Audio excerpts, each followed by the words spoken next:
हर किसी को इस चीज का इंतजार है कि कब उसका टाइम आएगा। 20 की उम्र हो गई सोचते सोचते कि अपना टाइम आएगा। कब उम्र 30 और 50 को पार कर गई ये सोचते सोचते कि अपना टाइम आएगा। आधी उम्र इंतजार में बीत गई और एक दिन सीने में दर्द उठा। फिर डॉक्टर ने आकर कहा कि आपका टाइम आ चुका है, अब आप आखिरी सांसें गिन रहे हैं। उन सभी लोगों को बुला लीजिए जिनसे आप अंतिम समय में मिलना चाहते हैं, क्योंकि आपका टाइम आ गया है। कहानी यहीं पर खत्म होती है और इससे हमें ये सीखने को मिलता है कि जिंदगी में इंतजार नहीं, मेहनत करो। किसी का टाइम आता नहीं, लाना पड़ता है। और जो फिजूल की बातों में उलझे रहते हैं उनका कीमती टाइम सिर्फ जाता है। बिहार के देव मिश्रा का नाम शायद आपने ना सुना हो, लेकिन ये एक ऐसी शख्सियत है जिससे हम बहुत कुछ सीख सकते हैं। एक आम लड़का जिसने ट्रेन हादसे में अपने दोनों पैर खो दिए और साथ ही खो दी हर वो उम्मीद जो उसे अपनी जिंदगी से थी। किसी भी इंसान के लिए ऐसा हादसा उसकी जिंदगी बर्बाद करके रख देता है। फिर भी देव ने हार नहीं मानी। कुछ अपनों ने साथ दिया तो कुछ अपनों ने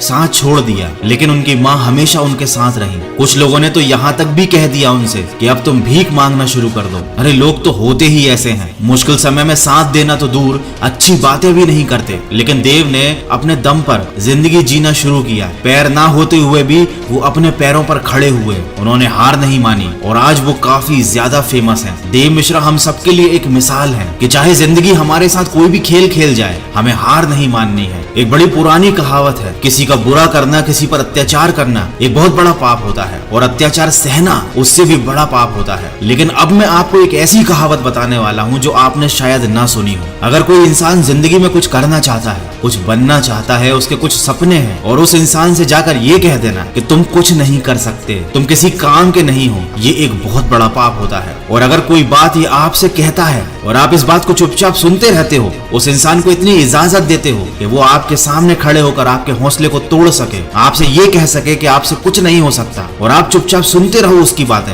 ये सबसे बड़ा पाप होता है। ये सबसे बड़ा अत्याचार होता है अपने ऊपर। जिंदगी में लोगों को करीब आने दो, लेकिन किसी को इतनी इजाजत मत दो कि वो तुम्हारा हौसला तोड़ सके। इस दुनिया ने लोगों के मन में एक अलग ही मेंटेलिटी बना दी है कि ताकत, अच्छी एजुकेशन, दिखने में सुंदरता, गोरापन और एक अच्छा बैकग्राउंड, अगर आपके पास ये नहीं है तो आप कभी सफल नहीं हो सकते। जबकि सच तो इस बात से कोसों दूर है। सच तो ये है कि ताकत, एजुकेशन, गोरापन और अच्छा बैकग्राउंड, इनमें से कुछ भी जरूरी नहीं। सफलता पाने के लिए और सही से जीने के लिए एक सही एटीट्यूड होना चाहिए। अगर एटीट्यूड